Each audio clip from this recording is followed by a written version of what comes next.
Hello friends. आज का हमारा वीडियो का टॉपिक है हाइलाइट्स ऑफ बजट 2023। जैसे आप सभी को पता है कि फाइनेंशियल ईयर 23-24 का बजट अनाउंस हो चुका है 1 फेब 2023 को।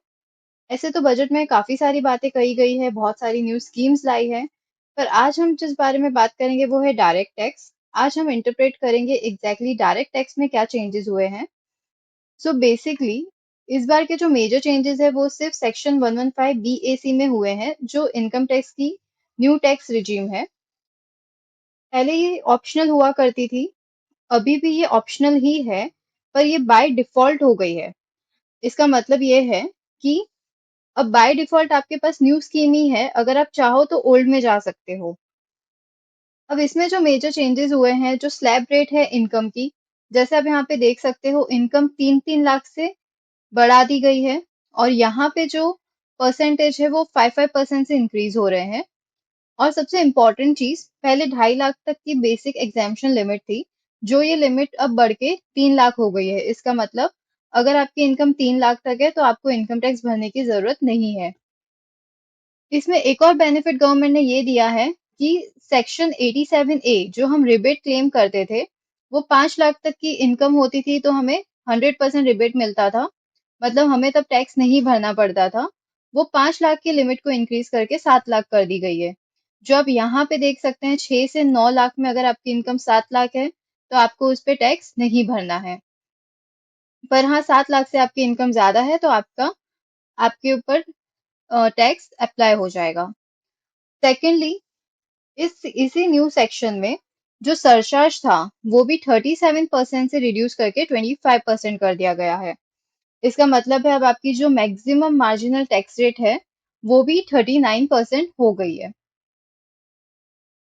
जो भी चेंजेस आए हैं वो सिर्फ न्यू टैक्स रिजिम में आए हैं, ओल्ड टैक्स रिजिम में कोई भी चेंजेस नहीं आए हैं। वो जैसे अभी तक चल रही थी वैसे ही आगे भी कंटिन्यू रहेगी। अब देख लीजिए कि न्यू टैक्स रिजिम अगर आप ऑप्ट करते हो तो आपको क्या क्या बेनिफिट्स मिलते हैं और क्या क्या बेनिफिट्स नहीं मिलते हैं। यहाँ पे जैसे आप एक कंपैरिजन शीट देख सकते हो, न्यू टैक्स रिजिम में क्या अलाउड नहीं है, हम पहले उस बारे में बात करते हैं।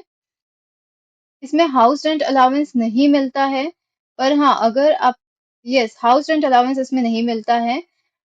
और रही बात इंटरेस्ट ऑन हाउसिंग लोन की, तो अगर आपकी सेल्फ ऑक्यूपाइड प्रॉपर्टी है तो आप इसमें, जैसे आप यहाँ पे देख सकते हैं, interest on housing loan, self occupied property के केस में आप यहाँ पे इंटरेस्ट क्लेम नहीं कर सकते। पर अगर वो आपने प्रॉपर्टी किसी को रेंट पे दी है, लेट आउट की है, तो आप 2 लाख का यहाँ पे डिडक्शन क्लेम कर सकते हैं। उसके बाद प्रोफेशनल टैक्स, ATC में जो डिडक्शंस आप यहाँ पे देख सकते हैं, LIC, PF, ULIP, home loan, ये सब अलाउड नहीं है। NPS scheme, medical insurance, disability, interest education loan पे, इलेक्ट्रिक व्हीकल लोन पे, then donations to fund, trust और political parties, and section 80 TTA और TTB, that is saving bank interest के कोई भी डिडक्शन आपको न्यू टैक्स रेजिम में नहीं मिलेंगे। पर कर इस बजट में गवर्नमेंट ने एक चीज की है कि जो 50,000 का डिडक्शन हमें सैलरी पे मिलता था, वो अब स्टैंडर्ड डिडक्शन हमें न्यू टैक्स रेजिम में भी मिलेगा। और जैसा आप देख सकते हैं, ओल्ड टैक्स रिजिम में तो सारे डिडक्शन मिलते ही हैं, उसमें अभी भी जो बेसिक एग्जाम्पशन लिमिट है वो 2.5 लाख ही है, और 5 लाख तक उसमें 87A का रिबेट मिलता है। ओवरऑल अगर बात की जाए तो गवर्नमेंट चाहती है कि धीरे धीरे सब न्यू टैक्स स्लैब को ही ऑप्ट करें, और हो सकता है कि इन फ्यूचर जो ओल्ड स्कीम है वो बंद भी हो जाए। इसके लिए अगर आप फाइनेंशियल ईयर 23-24 के लिए अगर प्लान करेंगे तो आपको ये सारी चीजें को ध्यान में रखते हुए प्लान करना चाहिए कि आपके लिए क्या बेनिफिशियल है और क्या बेनिफिशियल नहीं है। अगर शॉर्ट में इसे कंक्लूड करें तो जिनकी इनकम 7 लाख है वो काफी रिलैक्स्ड है, उन्हें तो कोई टैक्स भरना ही नहीं है। पर हाँ, जिनकी इनकम 7 लाख से ज्यादा है या जिनकी इनकम अगर 15 लाख से ज्यादा है तो उनके लिए काफी हायर टैक्सेस है। बिकॉज ये देखने में तो बहुत ज्यादा अट्रैक्टिव एंड बहुत अच्छे लग रहे हैं, पर आपको जब इतने सारे डिडक्शंस एंड बेनिफिट्स नहीं मिलते हैं तो उस वजह से कहीं ना कहीं आपकी जो टैक्स लायबिलिटी है वो काफी इंक्रीज हो जाती है। बाकी अगर हम बात करें छोटे मोटे चेंजेस की, तो गवर्नमेंट ने नॉर्मली और भी चेंजेस इसमें किए हैं। रही बात सेक्शन 44 AD की, जो प्रिजम्पटिव टैक्सेशन होता है, उसमें एक चेंजेस ये आया है कि जो प्रोफेशनल्स है 44AD ये जो ऑप्ट करते हैं, उनके लिए जो 50 लाख की लिमिट थी उसे अब बढ़ा के 75 लैक्स कर दिया गया है। और जो बिजनेस है, बिजनेसमैन के लिए जो टर्नओवर लिमिट 2 करोड़ थी, वो लिमिट बढ़ा के अब 3 करोड़ कर दी गई है।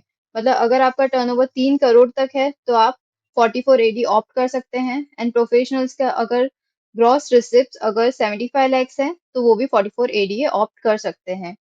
बाकी हम अगर चेंजेस की बात करें, तो यहाँ पे गवर्नमेंट ने स्टार्टअप्स के लिए काफी चेंज किया है कि जो वो अपने लॉसेस है जो कैरी फॉरवर्ड वो कर सकते थे पहले 7 साल तक, अब वो 10 साल तक उसे कैरी फॉरवर्ड कर सकते हैं। गिफ्ट सिटी को एक्सटेंड कर दिया गया है 31 मार्च 2025 तक। उसके जो बेनिफिट्स है, जो भी आईएफएससी को जो मिलते हैं, उसकी ड्यूरेशन है वो बढ़ा दी गई है।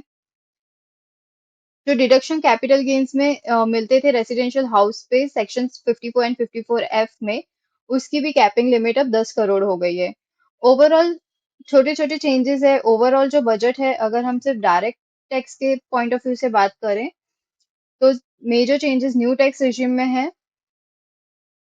अगर आपके और भी कोई डाउट्स हैं, अगर कोई भी क्वेश्चंस है डायरेक्ट टैक्स के लॉ के इंटरप्रिटेशन को लेके या फिर जो चेंजेस आए हैं उसको लेके, तो आप कमेंट बॉक्स में कमेंट करके पूछ सकते हैं। Thank you.